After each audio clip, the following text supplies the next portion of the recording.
how can Democrats not understand that this is horrible messaging, right? Like, this literally proves what I've been saying all along, what we've been seeing all along, which is the idea that Democrats are not actually against destroying Iran, blowing up Iran, and waging war with Iran. They just get to sit there and act as though this wasn't in the cards for them. This wasn't their desire at all. This is no different than the same energy presented by Chuck Schumer in that famous Taco Trump. Elon Levy says if President Trump lets the Iranians charge a toll for ships in the Strait of Hormuz, then every time you fill up your car at the pump, you will put money straight in the pockets of the Islamic Revolutionary Guard Corps. This will be a humiliating disaster for the United States. Mortaza says this is hilarious because Israel is currently inflicting a global economic crisis on the world by continuing the war and even overriding any attempt to ceasefire and generating extreme anger in the process by people far from the conflict whose material interests are being harmed. Now that there's an obvious split emerging between the United States and Israeli positions, foreign countries can safely engage in economic boycotts, derecognition of passports, and other measures targeting Israel until it ceases the war without having to confront Washington. That is what has to happen. There's also the other side of this, obviously, the Democrats and the prominent Democrats that are supposed to be like celebrating the fact that Donald Trump is retreating from the absolute worst elements of his goals, absolute worst goals that he had of like death and destruction, full-blown genocide campaign. Chris Murphy went on CNN and was like, "Oh, this ceasefire is unbelievable. I hope it's not real. I hope it's not real at all." Stand out here. One, the safe passage that Trump is saying is going to be provided. This is what he said last night, and then he continued to say even more unhinged things. Weeks as part of this, kind of the central part of it, through Hormuz. They're saying is possible via coordination with Iran's armed forces, which obviously implies that Iran controls the strait. And then from the National Security Council, they say this confers upon Iran a unique economic and geopolitical standing in terms of them regulating passage through the Strait of Hormuz. So what do you hear in all this? I mean, listen, who knows what's going on? Donald Trump lies every single day. Clearly, he's not telling the truth. But if you accept even part of the Iranian statement, Donald Trump has agreed to give Iran control of the Strait of Hormuz. That is extraordinary. If you go deeper into the statement from the Iranian National Security Council, they claim that Trump has also agreed to Iran's right to enrichment, to suspend all sanctions against Iran, and to allow Iran to keep their missile program, their drone program, and their nuclear program. Now, who knows if any of that is true, but if at the very least this agreement gives Iran the right to control the strait, that is cataclysmic for the world. And it is just stunning that that's... Like, how can Democrats not understand that this is horrible messaging, right?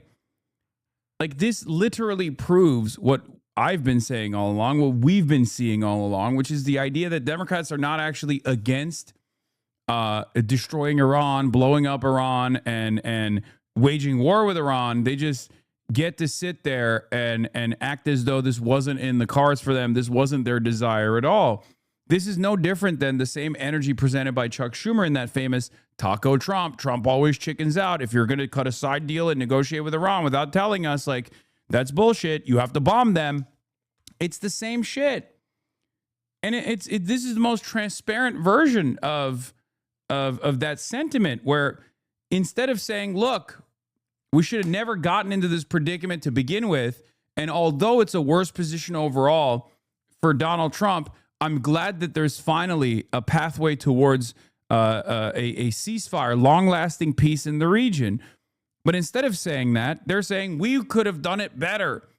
We could have continued this war in a more effective manner.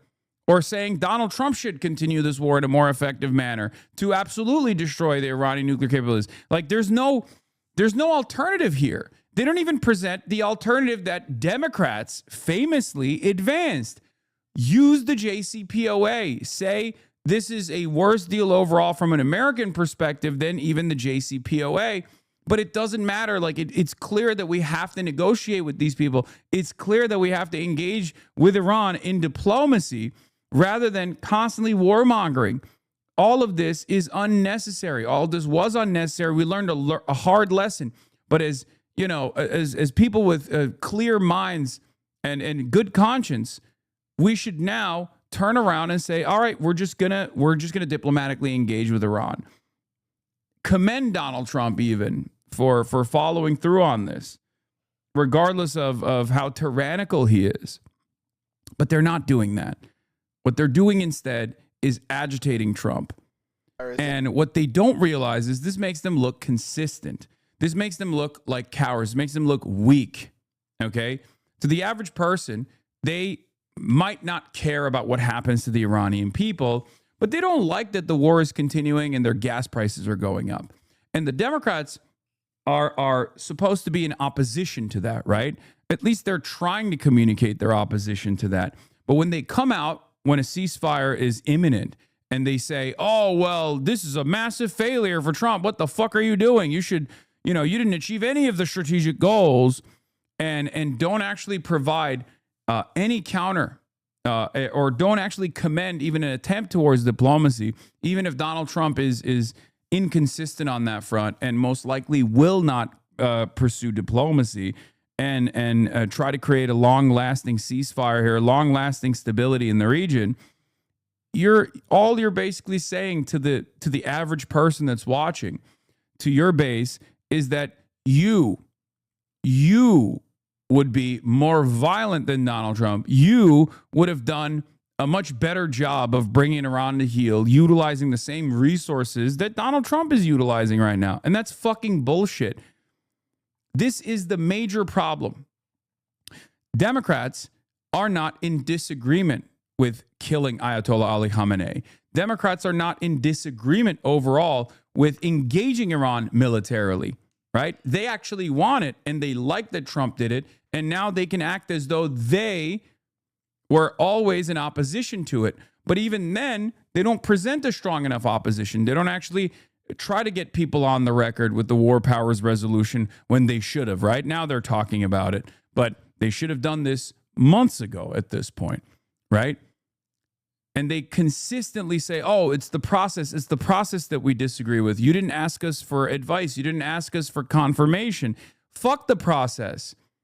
You should be undermining the argument in its entirety. Why are we waging war with Iran to begin with? It's unfucking believable. And while Americans, like I said, are maybe not as careful or considerate about the everyday existence of ordinary Iranians and what we're doing to them right now, they do see their tax dollars light on fucking fire, and they do know what it looks like when they're paying, $20 extra at the pump. They see that. They see that as a negative impact, and they also tie this back directly to Israel.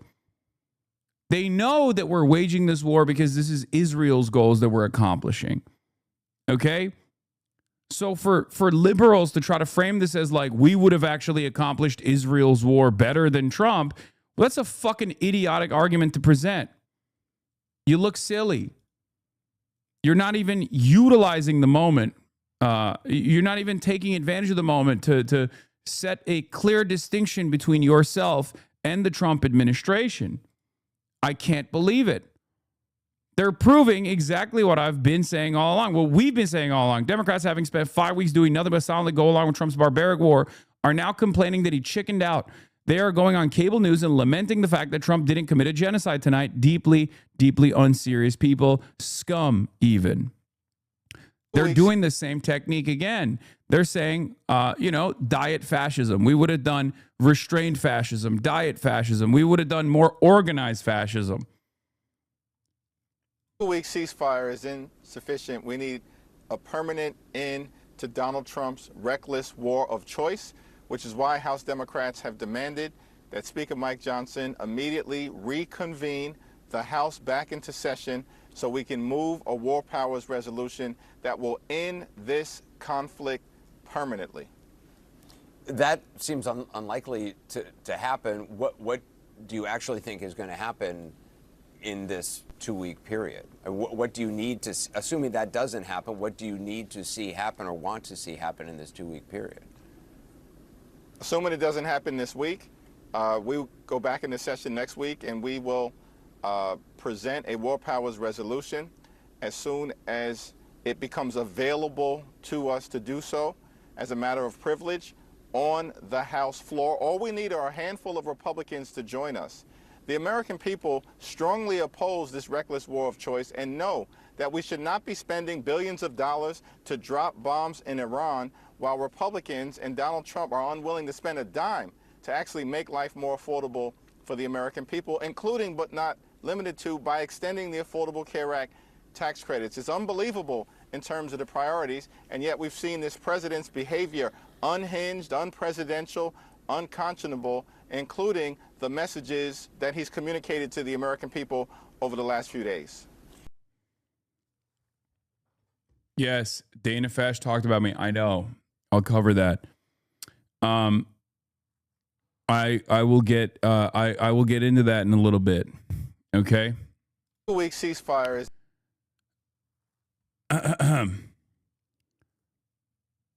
yeah. Calling for a war powers resolution after the ceasefire announcement is funny, but it will still backfire on Hakeem Jeffries, because the reason why he's calling for it after the ceasefire is because it's over, right? By his calculation, this is the least effective time to demand this. However, given the tendency of Israel to ruin ceasefires, even though he said this last night, that ceasefire is not happening any longer. The Strait of Hormuz is closed. So now he accidentally backed himself into a corner where he unironically has to do the right thing. Fantastic. So expect him to turn around and say, all right, maybe now is not the time for ceasefire later down the line, or hold off on, not the ceasefire, sorry, hold off on demanding a war powers resolution. Because from his perspective, now would have been the perfect time to make it seem like he's against Donald Trump's unnecessary wars of choice. Okay? So much for the wouldn't be just as bad shit from libs. I know. It's very, very frustrating that so many liberals are stuck on the optics of the situation and refuse to recognize that our electeds, our representatives, are not representing our interests. And that's precisely the reason why they're pushing. That's precisely the reason why they're pushing back on the war powers resolution. But Chris Murphy had a back and forth with Adam Johnson that I thought was really good and really illustrative of the problems that I see with the way liberals are communicating on this. Adam Johnson says liberal messaging that, 1, centers Israel's security, 2, paints Iran as strengthened, and this being inherently sinister, and 3, demagoguing about a nuclear program or reinforcing the logic of U.S. and Israel hostility. These aren't gotchas, they're racist, morally stunted frameworks. The U.S. bombed a school, killing 150 girls. It attacked with provocation. It destroyed hundreds of billions of dollars in infrastructure, killed 4,000 plus with no moral or legal justification. No morally sound person should care what was achieved. This isn't a game of risk, Adam Johnson says, and he's right. Okay? We have to oppose this war on the moral front, on moral grounds. And we can also oppose the war on legal grounds. We could oppose the war on the reality that it is also leading to economic disaster. Okay? There's a million avenues. But the one thing Democrats consistently keep doing when they talk about the process, and they did this with Venezuela as well, okay? When they did this with Venezuela as well, they said, oh, well, Maduro's a tyrant. He's awful. He's a monster. We're glad that he's getting deposed, but we just don't like the way that Donald Trump did it. It's like when you give him the justification, it doesn't matter. It doesn't matter. It doesn't matter at all. Okay. Khanna absolutely cooked on this as well. He went on MS Now and he said exactly those words. I'm glad that there's at least someone saying the quiet part out loud, or the part that Democrats are refusing to say. Here it is. What do you say to people who say the 25th Amendment or impeachment, as we have seen twice before with this specific president, when it's controlled by Republicans, that's just not a realistic scenario? I think you're using things too tactically. You've been so immune. How about moral principle? How about that when a president threatens to blow up other nations, that we have to see some response to saying that we have a higher moral dimension, that there's something called conviction in politics, that the lives of the Iranian people matter.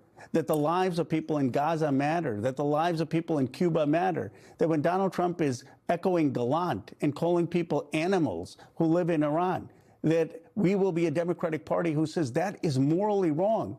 And when we don't say that, and when we hide behind proceduralism, and when we hide behind tactics, and we hide behind the fact that we don't have votes, then what we say to most Americans is we're not willing to fight for our vision for America, for our moral vision. You know who is willing to fight for his vision of America? Donald Trump. And you know why the Democrats keep losing? Because we don't have conviction in our politics. We don't have inspiration and passion in our politics. We've got people there 50 years who read the same scripts, put out the same bland statements. Get out. Let a new generation lead. You've been ineffective. The base doesn't like you. The base wants fighters. The base wants people with moral vision. And the only people the base are more upset with than Donald Trump is the ineffective leadership of the Democratic Party to stand up when a president of the United States is threatening genocide. That's it. This is wall-to-wall bars, 1 minute and 34 seconds of cooking, okay? That's the message. You should not shy away from saying exactly this, okay? This is one of the best messages I've seen from any elected, speaking clearly about the demands that voters are making of their elected representatives to demonstrate moral courage, to demonstrate a vision, charting a better pathway, a better future for the United States of America, especially with our foreign entanglements, especially with our dealings with Israel and what we've done in Iran and many other places as well. The human element of this cannot be lost in the conversation. It's crazy to me, but it is objectively racist, right? It's objectively racist to just be like, well, yeah, we killed a whole bunch of school children or whatever, but at the end of the day, you know, if we achieved our war goals, it would have been fine. Like, would it have been fine? Yeah. Adam Johnson also talked about this with like Chris Murphy, because Chris Murphy says, Iran says the U.S. has agreed to their 10-point plan, which gives them control of the strait, lets them keep their nuclear program and also their missiles, and drop sanctions against Iran. If this isn't true, and let's hope it's not, it's proof that there's indeed no deal. Adam Johnson said the thing about Chris Murphy is he is a pathological he has pathological triangulation brain. From immigration to war, he simply can't resist taking a decent lefty stance, then immediately attacking Republicans from the right and lamenting over the same confused process or competency criticism, right? It's so stupid. It doesn't make sense. You look inconsistent. You look like you are utterly devoid of any principles on this, right? And Chris Murphy actually replied to it, right? Murphy explicitly, this was what he said after. He said, Iran says the U.S. has agreed to their 10-point plan, which gives them control over the strait, lets them keep their nuclear program and also their missiles, and drop sanctions against Iran. If this is true, let's hope it's not, right? I just read that. Murphy explicitly lobbies against the tentative ceasefire deal. Pray tell Chris what terms you think Iran will accept after the U.S. sneak attacked them, killed their leaders, did an Oklahoma City bombing on a girls' school, killed 4,000 more. Guys, I know Fox is doing a hit piece on me again. They haven't stopped doing it. Please shut the fuck up, okay? It doesn't matter. The hits are going to keep coming. We have to cover actual news, okay? I can't sit here and listen to racial animus directed against me and also candidates that I align with over and over again for hours every single fucking day. Okay, we have to be serious. Although they are unserious, here the HasanAbi fucking broadcasts have to be serious. Someone has to actually fucking cover the news. Okay, who cares what they say? Anyway, Adam Johnson says, did an OKC-style bombing on a girls' school and killed 4,000 more. Some versions of this is the only way it ends. To which Adam Johnson actually replied. He said, if you've paid any attention to what I've said for weeks, you know what I want this war to end immediately. So, of course, I'm glad if the ceasefire holds. That's not inconsistent with pointing out that we're worse off now than before the war started, and that it's bad if Iran controls the strait. I've been 100% clear. There is no military means to reopen the strait, and the only way forward is for Trump to stop the war. I think it's important to point out how ham-handed this entire endeavor has been, and how nobody should see Trump's actions as some expert maneuver in war making and statecraft, to which he also had some pretty decent replies to. I don't know where the replies are, but he basically had a back and forth with Chris Murphy that ended up with him saying, like, how do you think we address the genuine demands that Iran as a sovereign nation is making about the reparations that they are owed, right? Clearly, the toll process actually is the least is the process in which they can demand these reparations with the least amount of friction, because this way America doesn't do direct cash payments, and rather allows Iran to collect the toll and rebuild their country and rebuild the damage that we have dealt them, right? It makes total sense. It's not like Congress is going to pay for it. It's not like anyone else is going to fucking pay for it. And they are owed reparations. It's understandable, right? To which he responded with, fine, but some people are going to think, oh, yeah, he said, how one views Trump's competency is irrelevant to the substance of the ceasefire terms. Clearly, he's an oaf, but acting as if it's some giveaway to Iran is doing the pro-war camps work for them. What other mechanism than tolls could Iran possibly leverage to secure reparations? Chris Murphy says, fine, but some people are going to think the agreement is good and the war was worth it. Our goal should be to show that the war and the subsequent ceasefire, if it really exists, was way worse than the war having never happened. And this involves showing how the world after a ceasefire is worse than the world before the war started, which is why I point out it's bad that Iran now tolls the strait. If people think this agreement is a victory, then it will open lanes for future Trump illegal wars. Yeah, you know what this actually opens up a lane for? Trump to continue this illegal war, because he sees this kind of stuff and he goes, okay, everyone's cooking my ass. They're not letting me eat the damage on this ceasefire. They are obviously calling out. They're obviously agitating for more destruction. Fuck it. Maybe we do actually do boots on the ground military warfare. So, like, because Chris Murphy isn't wrong, right? This is correct.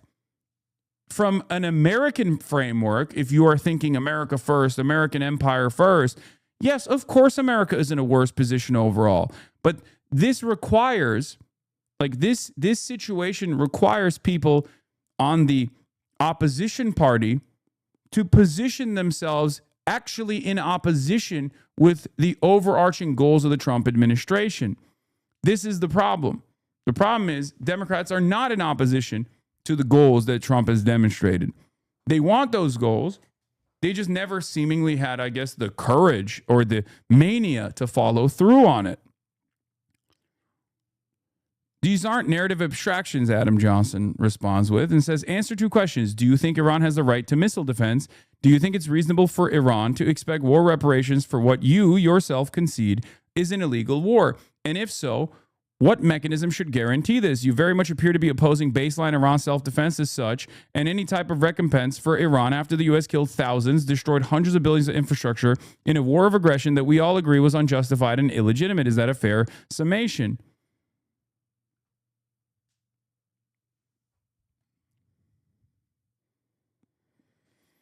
This is what we mean when we say these guys are two sides of the same coin with like some minor differences. But if you are justifying the underlying reasons as to why this, like, some kind of military action had to happen, right?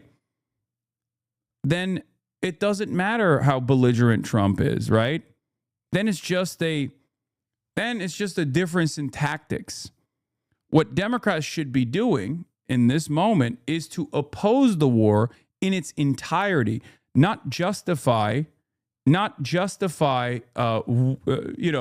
goals that Trump has presented. You have to oppose the goals that Trump has presented. You have to ask a tough question and say, why are we doing this? We, on the one hand, claim it's an illegal war, it's unjustifiable, but on the other hand, we say, that it's good. It's technically something that needed to happen, right? We had to kill the Ayatollah. We had to actually destroy Iran's munitions capabilities, right? It's ridiculous. It's a sovereign country. Of course, sovereign nations are going to have some kind of military deterrence to ensure that what's happening to Iran right now doesn't ever happen again.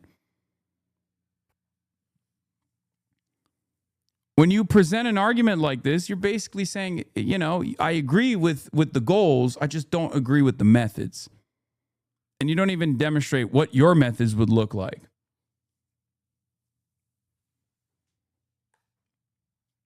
And that reads as inconsistent to the average person. The average person is not putting a lot of thought into this situation. But they are aware enough to recognize that this is an inconsistent way to talk about this issue. Okay? I mean, I think Adam Johnson's 2 questions were great, you know, and the answers should be, yes, of course, Iran has a right to self-defense. Of course, every country has a right to defend itself. It's how you defend yourself that matters, right?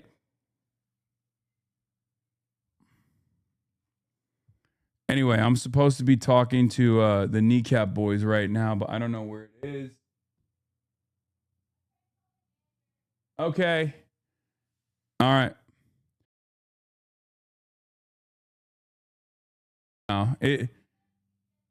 Yeah, we can reschedule as well if you know, because I'm a.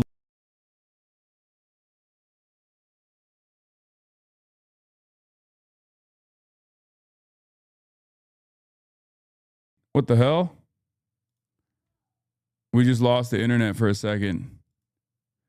But it's back. It's back. That was crazy.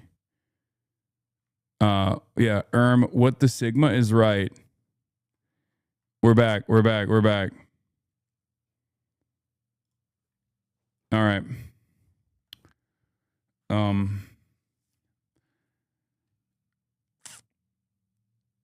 There was actually a really good statement from PM Pedro Sanchez. I hate to get PSO'd here, but he said, the government of Spain will not applaud those who set the world on fire just because they show up with a bucket. And that was bars, okay? That was absolutely bars. Let's be real. He cooked on that one. He cooked on that one, okay? Switch the vid to live now, huh? Wait, what? I don't know what you mean by that. So I showed you one good statement from Khanna opposing the war on all fronts, including moral and legal, right? And I showed you one bad statement from Chris Murphy. Obviously, the Democrats are channeling exactly what Chris Murphy's been saying. In an effort to immediately oppose Donald Trump while still maintaining some kind of militant posture, they end up justifying why Donald Trump did this to begin with. Okay? Suleiman Maswadeh says, an Israeli source tells me about the ceasefire. We were surprised by Trump's decision. We received updates in the final moments when everything seemed finalized. We are committed to the ceasefire. He's a diplomatic correspondent. And Shael Ben Ephraim says, Israel was not updated until the ceasefire was on the verge of being signed. They were not part of the agreement process. It shows a serious and justified lack of trust that Israel would try to sabotage the talks. But they are. And they still are. They still obviously have the capacity to sabotage talks, because one element of the demands from the Iranian side, which make perfect sense, is to restrain Israel, is to ensure that Israel doesn't strike Lebanon any longer and immediately retreats from southern Lebanon, which it currently occupies. America has the capabilities of restraining Israel. It just chooses not to do so. Which, of course, gives Israel the opportunity to continue sullying these affairs. The original 10-point proposal had the acceptance of enrichment in Farsi, in the Farsi version. But then, for some unknown reason, that phrase was missing in the English version that was shared by the Iranian diplomats to journalists. The second thing that is of concern, or biggest concern, is Iran wants control of the Strait of Hormuz. They never had control of the Strait. It's dangerous because they border the strait, but they didn't have control, and now they want it. No, this is incorrect. They always had the capacity to control it. They just never applied it. Now they do apply that control, and therefore they de facto have control over the Strait of Hormuz. Okay? If you operate on might is right or might makes right politics, you can't turn around and cry foul when someone else is demonstrating that. Right? John Favreau says, end U.S. aid to Israel.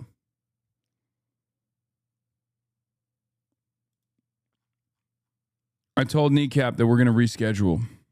So we're going to reschedule the talks with Kneecap. So the Delta CEO won't commit to lowering ticket prices if the jet fuel prices go down. When asked if his company would lower prices if fuel costs drop, he said instead that lower fuel costs would certainly help us boost our margins this year and certainly into next year as well. Great.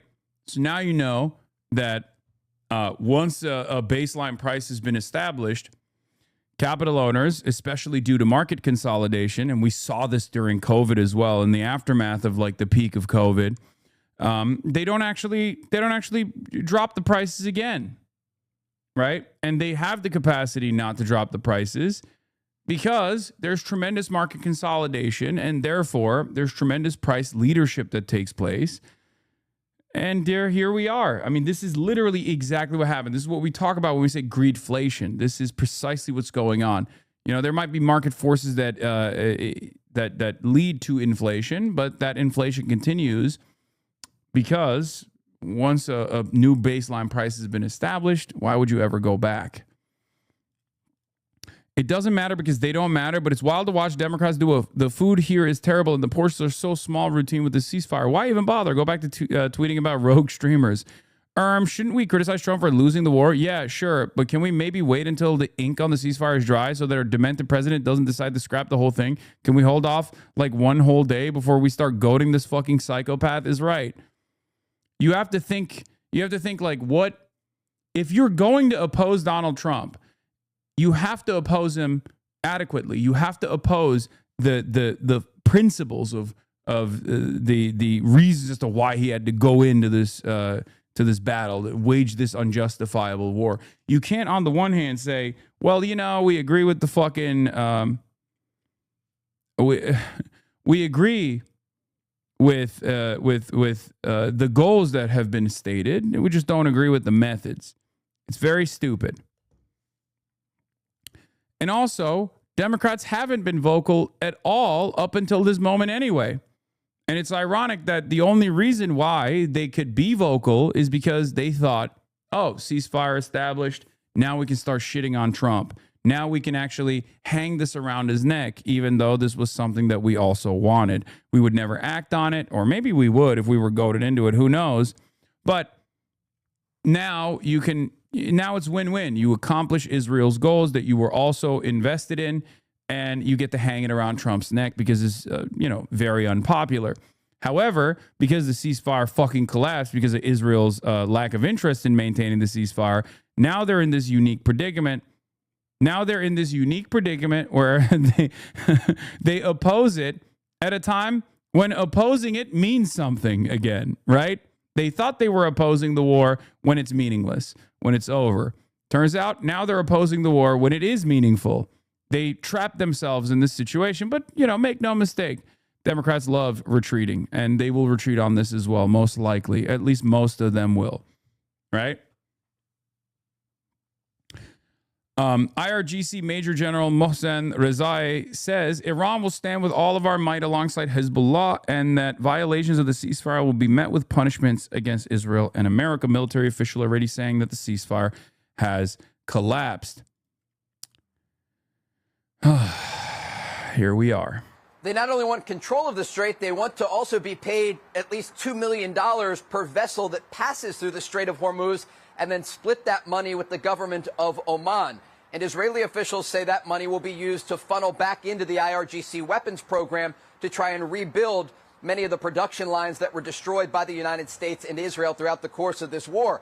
And so the bottom line here is that this isn't over. It is a 2-week ceasefire, and the question remains if the Iranians will be willing to make a good faith deal that addresses all of these issues. But when you look at that 10-point proposal by the Iranians, there are a variety of issues that simply aren't going to happen. Not only red lines for the United States, but for the entire world. There's no scenario in which the U.S. military is going to withdraw completely from the Middle East. There are a variety of bases where U.S. soldiers remain. And if that were to take place, it would give the Iranians the ability and flexibility to rebuild their military and nuclear programs and then pose a threat to U.S. forces if they ever return to the region and allies across the Middle East. And so there are a lot of very serious questions here. The positive in all of this is that there are no missiles soaring through the skies of Israel, at least at this moment. But there are serious questions about the future of this agreement and if the Iranians have changed their tune at the negotiations. Not to put too fine a point on it, and at the risk of sounding anti-Semitic, gagged, it's becoming increasingly obvious that when push comes to shove and the choice is directly between American interests and the Israeli interests at odds with each other, a shit ton of sitting American politicians will choose the Israeli interests. Yeah, it is in some ways because Israeli interests are technically also aligned with like the military-industrial complex and numerous other capital forces as well. And that's why I said what matters in this circumstance most is pressure from capital owners against Donald Trump because there's too much market volatility, too much instability, and it gets to a point where they can't make money, right?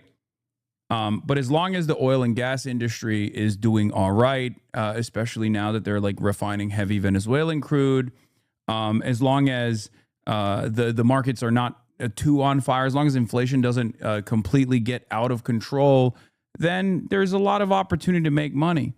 There's a lot of opportunity to make money here, so they don't actually apply the pressure necessary to force Donald Trump to finally bring this to a close.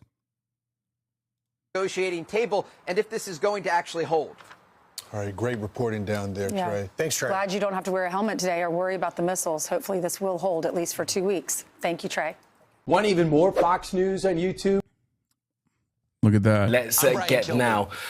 Trump speaks to Sky News hours before announcing the ceasefire. This is again from yesterday, from last night. The thoughts and the words of our U.S. correspondent Mark Stone, who has spoken to President Donald J. Trump. Mark, great to have you with us. What did the president have to say? Well, he's upbeat. I spoke to him between the two posts that you referenced there. The first post came about an hour and a half before his self-imposed deadline. That was 8 p.m., the deadline, Eastern time. Remember, that was a point at which 24 hours earlier, he had said if Iran didn't meet his demands, he would effectively, I'm paraphrasing, all hell would break loose in Iran. He'd bomb the power plants. He'd bomb the bridges. It was extraordinary language we heard from the president. But an hour and a half before that, as you have outlined, he decided that he would accept this 10-point plan and accept this 2-week delay.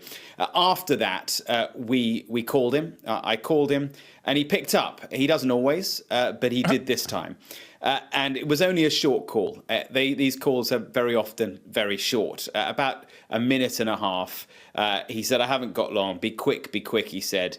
And so I asked him, how he was feeling with this ceasefire in place. It's great, he said. It's very good. He then went on to say that he believes that we've done everything we wanted to do militarily. He described it to me as a complete victory, a victory in military terms. And then he said, actually, in every other sense as well, a complete victory. That is how he is framing this war, which has lasted for just over a month. Now, I put it to him, and I think this is really important. As you outlined there, what appears to have happened is the president has accepted an Iranian position, which is 10 points. They're outlined in this document here, the National Security Council. Great reporting, sir. Thank you. That's really good seasoning on this. I like that everyone is just like trying to farm this as like direct access to Donald Trump, but no one actually has. In a minute and a half, you're not going to have any opportunity anyway. But like, there's no like new reporting taking place here, right? I guess the only funny thing that we could look at is the fact that he actually refused to take a phone call from JD Vance when he was on stage. in Hungary, and he's still picking up the phone when random British journalists are calling him from unknown numbers. Supreme National Security Council statement that came out overnight via Iranian media.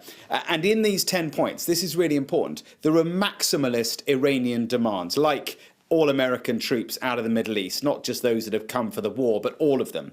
Like that Iran should control the Strait of Hormuz, something they didn't do before this war. Now they get to do that as part of this proposal, and also the removal of all sanctions. A few other things as well. These are absolute maximalist Iranian demands. They are something the Americans could never accept, and yet Donald Trump is saying that now they form the viable basis for a negotiation that he thinks could last just 2 weeks. So I put it to him, how is this? How are these proposals anything like anything workable that America could agree to? And he said to me, you don't know what the points are. You don't know what they are. I do know what they are. He then went on to say they're very good points, and that most of them, this is intriguing, most of them have been fully negotiated already. So he is disputing the Iranian position, suggesting that the negotiations are already well developed. Remember, we didn't even know they were directly negotiating. Now he's saying, claiming that they are well developed, and that they are not the maximalist demands that Iran is claiming in their side of the statement. So something doesn't quite add up here. He then said, if it isn't good, we'll go right back to it very easily. I assume by that he's meaning we'll go right back to the fighting. Then he said, I've got to go now, and he ended the call. So it wasn't fulsome, but it was certainly added a lot, I think, to what has been kind of a dizzying night. Extraordinary that you got to speak to him on such an important night, Mark. Tell us a bit more about his mood. What did you make of his demeanour? Well, as I say, he was upbeat. And you know what's very interesting? This is the first time we've had his number for a little while. A lot of journalists, I think this is kind of worth pointing out, because it's odd, it's unusual. There are not many world leaders who A, allow their phone number to be out and about, and B, will just pick up to people. But Trump's not any world leader. And his number over the course of a few months has circulated among journalists here in Washington, DC. We've had it for a little while. We've tried to call a few times. He hasn't answered. And tonight, Okay, I don't care about this. Jesus Christ. Chief Washington correspondent. Ceasefire analysis, unanswered questions ahead. Have you tried calling him? No, I have not. The 30-year-old Hormuzer hasn't talked to high command in weeks, fires one drone every 3 days, destroys the world economy. Greatest joy is smell of burning HFO. Charges toll, doesn't let you through. Doesn't even know who's running the country anymore, doesn't care. I'm gonna Hormuz. True. 30-year-old Hormuzer, IRGC Navy General, IRGC Navy Admiral going nutty mode, just constantly lobbing missiles and constantly lobbing drones. I have his phone number. He's Hormuzing, dude. He's fucking Hormuzing. Happy that there's a ceasefire? Would you call him? No, I haven't. I haven't found like the perfect opportunity to try and call him. Can you ask Zoran for his number? Dog, I already have his phone number. I have his phone number. Why are you guys saying get his phone number? I have Donald Trump's phone number. I know what it is. Yes, of course I have his phone number. You lying? No, I'm not. I'm not fucking lying. One of these days when I have something important to address, I'll do it. No, get Trump's phone number from Zoran. Buddy, I already have his phone number. What the fuck's wrong with you guys? Oh my God. I know for a fact what his phone number is.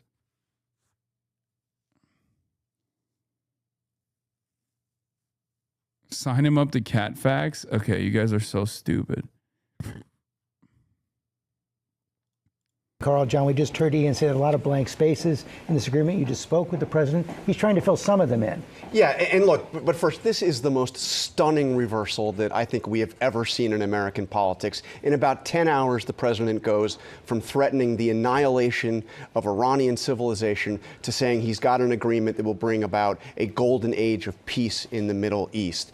But look, the threat not only activated the Iranians to do something, it more importantly got the Pakistanis and the Chinese to in turn pressure the Iranians to agree to do something that they weren't willing to do before. But massive questions ahead. This is classic Trump negotiating technique. The question is, can you get from this deal that he's now done to something lasting, and will the deal sustain itself? And Rebecca pointed out, so much of this is about the Straits of Hormuz and whether or not Iran is going to be in control, the United States is going to be in control, who's going to pay, whether it's really going to be open. Yeah, look, this is the big question, and I did speak to the president just a short while ago. First of all, he believes that his threat is the only thing that made this happen. I asked him, are you going to be willing to allow the Iranians to charge a toll? They're talking about a $2 million for ship toll through the Strait of Hormuz. And he said to me, well, maybe it will be a joint venture. Maybe it'll be a U.S.-Iranian toll. And yeah, that maybe is a load-bearing maybe. Doing a lot of work there, okay? Doing a lot of work. Maybe we'll both collect the toll. Who knows? I mean, who knows? Who knows who will collect tolls? What is a toll anyway? Spiritually speaking, philosophically speaking, what's a toll? The real toll we all pay is the slog of life, day-to-day existence, the banality of evil we must overcome, slowly but surely chipping away at our conscience. That's right. Toll. Ayatollah. The real toll is the loss of friends like Jeffrey Epstein. Very good guy, very big. Very big in the New York scene. I love that man. I miss him every day. we'll each get a piece of it. I also asked him about something else that you heard Ian mention that the Iranians are saying, which is they maintain their right to enrich uranium. And he was adamant on this point. He said there will be no enrichment. But that was in the 10-point plan that he said is the framework. Yeah. Well, ask not who pays the toll, but for whom the bell tolls. That's the kind of energy we're bringing. That's right. I love tariffs. It's like Iran is doing tariffs. They told me, Mr. President, you love tariffs. We're doing tariffs too. I said to myself, that's a good time.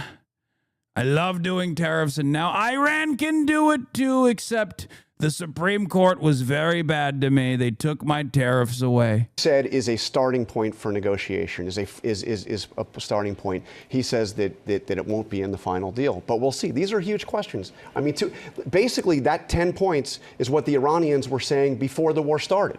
That's true. They were demanding that. Well, no, before the war started, they weren't demanding those 10 points.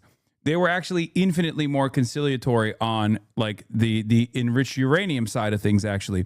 But now that the war started and they very clearly have an upper hand, they very clearly have a lot more leverage, especially considering that America is the side that's been begging for a ceasefire and Iran is the side that said no publicly, openly, consistently, and continued to bomb the GCC and Israel.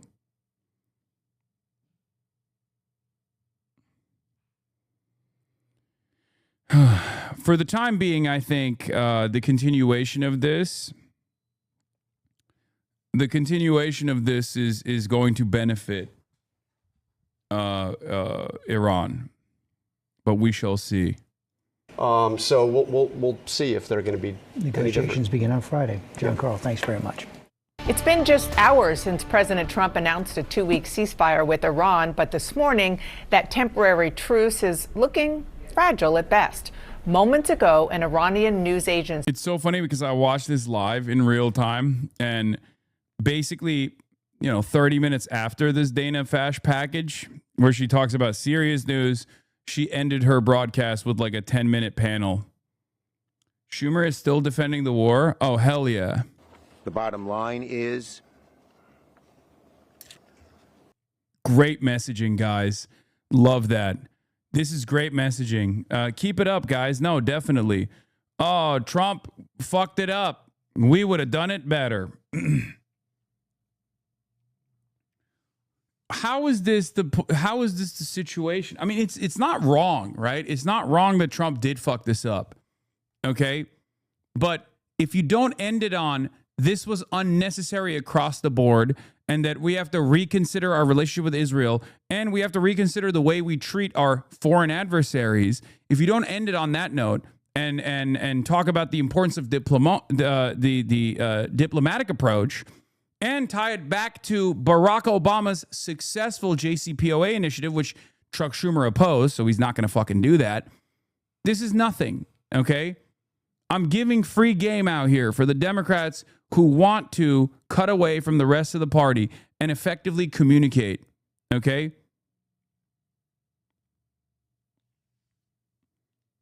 The diplomatic approach is the only time America has actually achieved any of its strategic interests in reducing Iran's nuclear capabilities.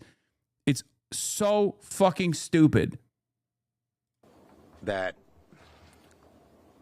Iran still has its nuclear stockpile, its nuclear